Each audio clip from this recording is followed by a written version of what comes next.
పల్లవి ప్రశాంత్ తెలుగు రాష్ట్ర ప్రజలకు పరిచయం అక్కర్లేని పేరు. బిగ్ బాస్ సీజన్ 7లో తన ఆటతో ప్రేక్షకుల మనసు గెలిచి బిగ్ బాస్ సీజన్ 7 విజేతగా నిలిచాడు. ఒక యూట్యూబర్గా, ఫోక్ సాంగ్స్ క్రియేటర్గా జీవితాన్ని మొదలుపెట్టిన ప్రశాంత్ ప్రయాణంలో ఎన్నో ఎత్తుపల్లాలు ఉన్నాయి. జీవితంలో ఎదురైన ఒడిదుడుకులకు ఒకానొక సందర్భంలో కుందామనుకున్నాడు.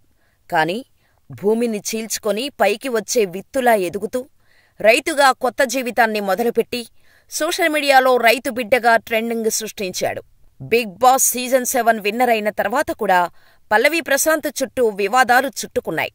తాజాగా బెట్టింగ్ యాప్స్ ప్రమోషన్స్ చేసేవారి భరతం పట్టడంతో పల్లవి ప్రశాంత్ మరొకసారి వార్తల్లోకి వచ్చాడు.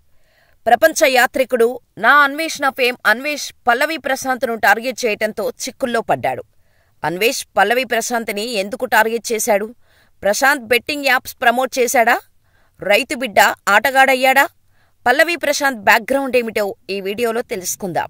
పల్లవి ప్రశాంత్ది సిద్దిపేట జిల్లా గజ్వేల్ మండలం కొల్లూరు. తండ్రి సత్తయ్య రైతు.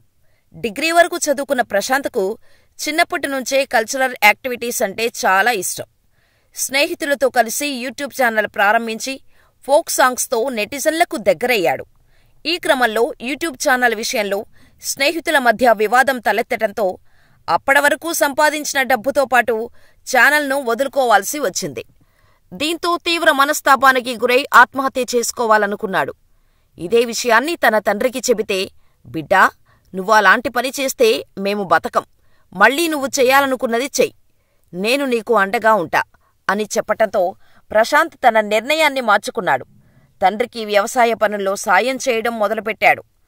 ఇలా రైతులు పడుతున్న ఇబ్బందులు, సమస్యలను వీడియోలుగా తీసి సోషల్ మీడియాలో పంచుకోవటంతో నెమ్మదిగా ప్రశాంత్కు అభిమానులు పెరిగారు. అన్నా, రైతు బిడ్డని, అన్నా మళ్ళొచ్చినా అంటూ పల్లవి ప్రశాంత్ తనదైన శైలిలో చెప్పే డైలాగులు, పలికించే హావభావాల వీడియోలు వైరల్ అవ్వటం మొదలుపెట్టాయి. ఈ క్రమంలో బిగ్ బాస్ షోపై ఆసక్తి పెరగటంతో ఎప్పటికైనా బిగ్ బాస్ షోకి వెళ్తా అంటూ నాగార్జున సారికి నా వీడియోలు చేరే వరకు షేర్ చేయండి అని చెప్పటం, ఇలా మరికొన్ని వీడియోలు చేయటం మొదలుపెట్టాడు. అక్కడితో ప్రశాంత్ ఆగిపోలేదు. బిగ్ బాస్లోకి వెళ్లటం కోసం బిగ్ బాస్ కొత్త సీజన్ మొదలుపెడుతున్నారని తెలియగానే అన్నపూర్ణ స్టూడియోస్ చుట్టూ తిరిగేవాడు. తండ్రి ఇచ్చిన డబ్బులు అయిపోతే పస్తులుండి అవకాశాల కోసం తిరిగాడు. అలా గత 2 సీజన్లకు ప్రయత్నించాడు ప్రశాంత్. కాని అవకాశం దక్కలేదు. అలా నిరాశతో ఊరికి వచ్చి, నేను బిగ్ బాస్కి వెళ్ళాలి, ఏదైనా సలహా ఇవ్వండి అని స్నేహితులను అడిగితే, నువ్వు బిగ్ బాస్కి వెళ్లడమా? అదే అయ్యే పని కాదులే అంటూ ఎగతాళీ చేసేవారు. వారు ఎంత ఎగతాళీ చేసినా ప్రశాంత్ నిరాశపడలేదు. ఇంకా కసి పెంచుకున్నాడు. బిగ్ బాస్కి వెళ్లి ఎలా అయినా నేనంటే ఏంటో అందరికీ నిరూపించుకోవాలి అనుకున్నాడు. తన ప్రయత్నంగా ఎప్పటిలాగానే వీడియోలు చేసి ఇవి నాగార్జునగారి వద్దకు వెళ్లే వరకు షేర్ చేయండి అంటూ నెటిజన్లను కోరటంతో అవి కాస్త ట్రెండింగ్ అయ్యాయి. అంతేకాదు, యూట్యూబ్లో బాగా ఫేమస్ అయిన కొందరిని కలిసి తనకు సపోర్ట్ ఇవ్వమని అడిగాడు.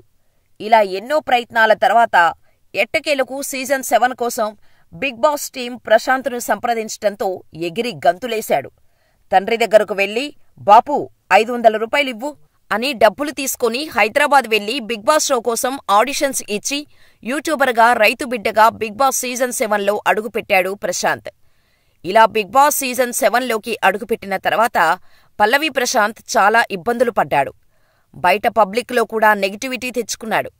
రతిక లవ్ ట్రాక్ కారణంగా చాలా ఇబ్బందులు పడ్డాడు. ఆ తర్వాత శివాజీ ఇచ్చే సలహాలతో, తన ఆట తీరుతో బిగ్ బాస్ ప్రేక్షకుల మనసులను గెలుచుకొని బిగ్ బాస్ 7 విన్నర్ అయ్యాడు. టైటిల్ సాధించి బయటకు వచ్చాడో లేదో జైలు జీవితం గడపాల్సి వచ్చింది. ప్రశాంత్ గెలిచి అన్నపూర్ణ స్టూడియో నుంచి బయటకు రావటంతో పల్లవి ప్రశాంత్కు ఘన స్వాగతం పలికేందుకు బిగ్ బాస్ 7 గ్రాండ్ ఫినాలే జరిగిన రోజు వందలాది మంది అభిమానులు అన్నపూర్ణ స్టూడియో వద్దకు చేరుకున్నారు. అలాగే ఇతర బిగ్ బాస్ ఫైనలిస్టుల అభిమానులు కూడా వచ్చారు. కానీ వీళ్లల్లో ఎక్కువ మంది పల్లవి ప్రశాంత్ అభిమానులే.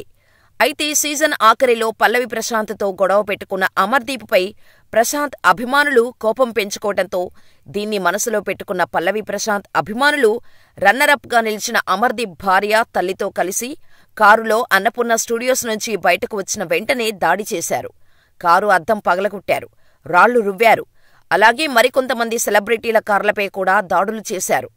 ఇక పల్లవి ప్రశాంత్ స్టూడియో నుంచి బయటకు వచ్చిన తర్వాత పోలీసులు హెచ్చరికలు బేఖాతరు చేస్తూ ర్యాలీ చేశారు. అంతకుముందే పల్లవి ప్రశాంత్, అమరదీప్ అభిమానులు రోడ్డుపై గొడవపడి అటుగా వచ్చిన ఆర్టీసీ బస్సులపై దాడులు చేశారు. 6 ఆర్టీసీ బస్సుల అద్దాలను ధ్వంసం చేశారు. దీనిపై Telangana RTC MD VC Sajjanar ఆగ్రహం వ్యక్తం చేశారు. అభిమానం పేరుతో వికృత చేష్టలు చేస్తే చూస్తూ ఊరుకోమని హెచ్చరించారు.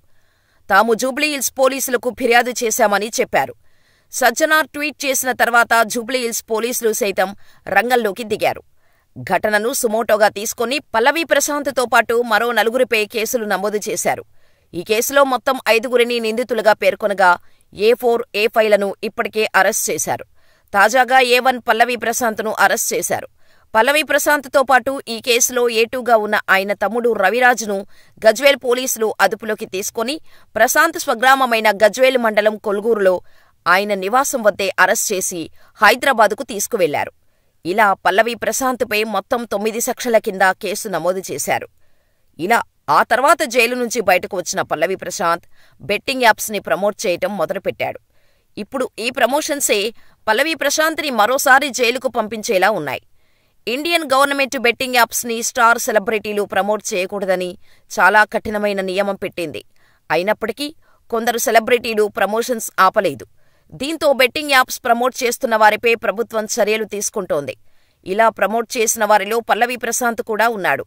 దీంతో మరోసారి వివాదాల్లో చిక్కుకున్నాడు పల్లవి ప్రశాంత్.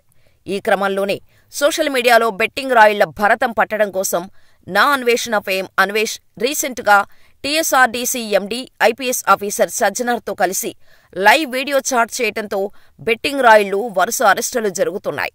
ఈ క్రమంలో అన్వేష్ పల్లవి ప్రశాంత్ని టార్గెట్ చేస్తూ పల్లవి ప్రశాంత్ గుట్టు మొత్తం రట్టు చేసే పనిలో పడ్డాడు. పల్లవి ప్రశాంత్ గతంలో 2 బెట్టింగ్ యాప్స్కి బ్రాండ్ అంబాసిడర్గా వ్యవహరించాడని, ఇతన్ని చూస్తేనే అసహ్యం వేస్తుందని, రైతు బిడ్డ అంటూ బిగ్ బాస్ హౌస్లోకి వెళ్లే ముందు నాకు మెసేజ్ చేశాడని, ఇలా బిగ్ బాస్ హౌస్లోకి వెళ్తున్నాను, దయచేసి నాకు సపోర్ట్ చేస్తూ ఒక వీడియో చేయండి అని అడిగాడని, నేను అలాంటివి ప్రోత్సహించను బ్రదర్ అని చెప్పానని, అతను నేను బిగ్ బాస్ హౌస్కి వెళ్లి రైతుల గొప్పదనం తెలియచేసి ప్రైజ్ మనీని రైతుల కోసమే ఖర్చు చేస్తానని చెప్పాడని, కానీ చివరకు బయటకు వచ్చిన తర్వాత చేస్తాను అని చెప్పిన పనిని చేయడం మానేసి బెట్టింగ్ యాప్స్ని ప్రమోట్ చేస్తూ యువతను చెడగొడుతున్నాడని, ఇతనికి ఖచ్చితంగా జైలు శిక్ష పడేలా చేస్తానని ఈ సందర్భంగా అన్వేష్ చెప్పుకొచ్చాడు. ఈ కేసు బుక్ అయితే కనీసం 2 ఏళ్లు జైలు జీవితం గడపాల్సి వస్తుందని, అందుకు సిద్ధమవ్వాలంటూ పల్లవి ప్రశాంత్ను హెచ్చరించాడు అన్వేష్. దీంతో పల్లవి ప్రశాంత్ మరోసారి వార్తల్లోకి వచ్చాడు. మరి మీరేమనుకుంటున్నారు? పల్లవి ప్రశాంత్ జైలుకు వెళతాడా? అన్వేష్ వర్సెస్ పల్లవి ప్రశాంత్లో గెలిచేదెవరు? మాకు కామెంట్ చేయండి.